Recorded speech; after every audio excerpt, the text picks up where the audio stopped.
You ask Tiger to calculate. This deals with linear inequalities with one unknown. The final result is y smaller than 10. Let's solve it step by step. Swap sides.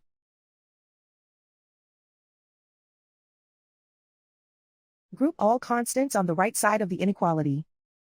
Subtract 9 from both sides.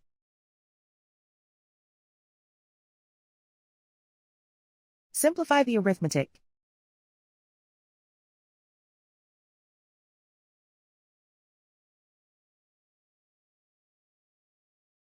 Isolate the y.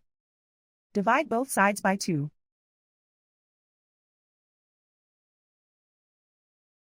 Simplify the fraction.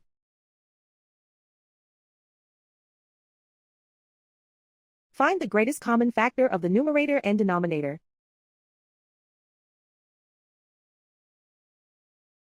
Factor out and cancel the greatest common factor.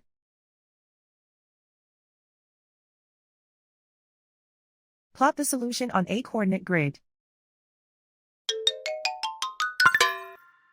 And so the final result is y smaller than 10.